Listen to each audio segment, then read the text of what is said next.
Hello and welcome to SCLO Consulting Live. You're joined by myself, Martin Crowson, and I'm joined as everybody of SCLO Consulting, Steve O'Hare. Good morning, Steve. Morning, Martin. Good morning, everyone. Today we're going to be delving into an area that not many of us like doing, and that is looking back at the work we're doing and finding out how we can make it better. I think that's a fair comment. A few of us would rather push that to the back of the to-do list and it's very much at the back of a lot of to-do lists, to be fair. Yes, so yeah, no.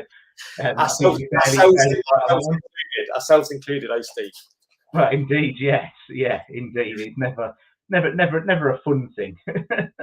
But as we all know, begrudgingly, looking back at what we've done and looking at areas where we might have gone wrong or could improve is absolutely crucial to learning and future development. So let's just start there, Steve, and just go into a little bit more detail about why that is important for businesses who are dealing with tender bidding, especially. Okay, yeah. So, review is really, really important, and you can, if you go on a number of different courses and different ways of doing things, you could argue that review is almost should be spending twice the amount of time reviewing as you should be writing. I don't quite fully subscribe to that point of view, but actually it's not a bad way to think about it, because ultimately you need to spend a lot of time actually re-looking and looking at different stuff that you've done. Review is really, really important, and not only say yourself reviewing something, but actually getting somebody else to review something for you. We are all human, and we are all precious about certain things, and we all get precious about things that we've done and what we've written and what we've done. But a lot of the time it doesn't hurt to have another pair of eyes on things. So in terms of why review is so important, I think you summed it up quite beautifully. It ultimately allows you to look back, and you can have a review at any stage within the bid process. So either before you submit something, which is probably the best place to do it, but also afterwards, and both are equally important in terms of looking at how you can improve success and drive success forward as you go. Who should do it, Steve? If you're a one-man band, it's fairly obvious who should do it, but from within an organisation that's got a couple of people working for it at least, who are the people that should be involved in that? And then the next question, an additional one, is who are you looking at to get involved in reviewing your work for you? If you be staying internal or we're going external? Okay, so I mean, ultimately, it's down to the organisation in terms of that internal external approach. I would always, if you are someone doing something on your own, always have somebody else have a look at it. I mean, I review my own work. But then I also do send it out. My customers get to look at it. I then review what my customers have done. They review what I've done, and we keep going in that cyclical process. Even to a lesser or greater extent, if it's something, say, I'm doing directly for my business, I get someone else to look at it. So my wife is my extra reviewer, and she doesn't necessarily know loads about the sector that I operate in. But what I do is give her a specification, get her to read it, and then ask her to have a review of what we've written. Yeah, absolutely. I pay her a fortune, to be honest. I think it's everything in my bank, everything in the bank account goes that way, I think. So that thing is critically important. Yeah, it's that extra pair of eyes always helps. I do. If we look at some of the things that we've done over the last 18 months or so, I do help customers review something, when they're comfortable about writing something themselves.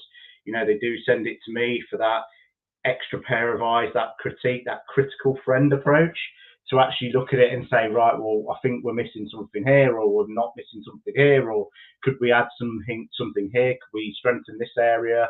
There's a range of different ways of doing it, but whoever it is, it just needs to be somebody different, I think, from doing it. If we go back to the bit about that's you before you submit part, but actually after you submit, it doesn't hurt to review your own. Go back and look at something yourself. Actually if you've got the result, get the feedback, get your what you've written, and actually compare and contrast the two, because ultimately you'll be able to see what what an evaluator or a marker is actually said about what you've done, and actually you can follow what they've said, and it does give you a number of hints and tips and support and help into the sort of like the mindset and psyche of somebody who's marking your tender. And sometimes it's frustrating because actually you think that, oh, I've said that, and actually they've not picked up on something, but then maybe there's a lesson to be learned there about how we present stuff, how we put our information across, and how we make things easier to read for people. And when they've asked for something of how we've done something, if we've described who's done something, then clearly, that's one of the big areas for development that we all need to work on. It's a challenge though, isn't it, Steve? Because if we've worked on a lengthy tender for many months and we've got to the end and someone's looked at it and we've finally handed it in, and then we get the results back and someone's comments are on it as well. And it's very easy just to look at the headline figures on those review comments and gloss over the rest of it. But going into the detail that you just mentioned is really important, isn't it? Especially for that moment you're trying to get into the psyche of the marker's head almost. Yeah, that's it. And the only way to do that is with real stuff. And if you've got real stuff, you can see where people are coming from. You can see what they are looking at and what they are, picking up on, and the key things that they want to see. Particularly, with every market, people fundamentally buy the same product, so they'll want variations of a theme on an ongoing basis. However, fundamentally, everything remains the same, and the structure of things fundamentally remains the same. So you can always get an understanding of what it is that our buyer at any one given time will want to buy. And actually, in a year's time or 6 months' time, when they come back to market again, actually, you can then develop your response and continue to evolve your response as you go through doing so. Sure. Is there an answer to a question of how much time should you put to this sort of review? Or is it how long's a piece of string? Fundamentally, it comes down to how big your bid is, because you can only ever read so much in one go, and you can only ever read so much in such a speed. So I think it's more it's not necessarily the time thing. I think it's if you're going to review something or you're asking somebody to review something for you, I think there's a couple of critical points that you need to consider. Is one, make sure they know what they're reviewing, because ultimately all you're getting someone to do is check your spelling and grammar if you're not careful. Which is valid, absolutely is a valid thing. However, what you really want to have is somebody who has read the specification, who understands what it is that the buyer is fundamentally trying to buy by looking at that specification, and their interpretation of what that buyer is looking at. Then review the questions. Don't just read it, because actually all it is you're just reading it saying this is a lovely bit of prose, but actually that's going to be of little or no value to you unless you actually read that specification first and understand. I'm just going to say, and we're looking at the age-old things of has the person answered the question they're trying to answer and things like that in that review. Yeah, absolutely. That's where you get into. And now ultimately, don't just read the response. Read the specification, look at the question that's being asked. Have they answered the question? Are they meeting what the specification's asking? And as your reviewer, you don't necessarily want your reviewer doing it in 10 minutes before they go to bed at night. That's of absolutely no value whatsoever. Actually, a review is as important as the actual writing bit, and you want someone to do it where it's quiet, they can concentrate, they can actually read what you're doing, rather than trying to do things whilst cooking dinner, feeding 16 kids, and all those sorts of things that actually people do. So the value of that review becomes quite minimal if you actually start doing things like that. It does need to be like an intrinsic part of what it is that you're actually trying to achieve. Okay. What steps should the writer take post-review? So I think, again, if we just go back to the previous point, is if you've got a reviewer, you need your reviewer, if they're reviewing something, to be as clear as possible about what they're actually saying. So as a writer, when you see things like need sparkle or things like that, it just means nothing. What you really need is a reviewer to actually say what they mean, which is quite difficult. So first thing once you get your review back, is don't be precious. Yeah. You know, the reason that someone's trying to help you out by doing a review, they are reviewing something for a reason. You've asked them to review it. So actually, you've got to take on board what they're saying. However, you've got to make sure that they fully understand what it is that they've asked you to review.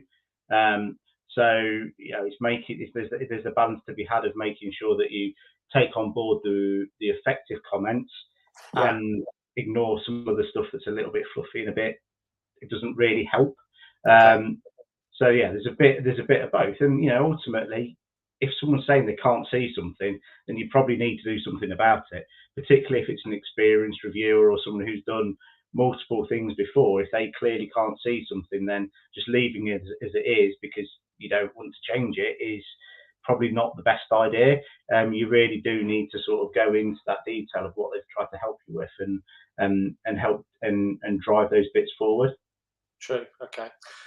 Let's go to the scenario of an unsuccessful tender that's come back and been rejected. What's the true value of reviewing that and going through that?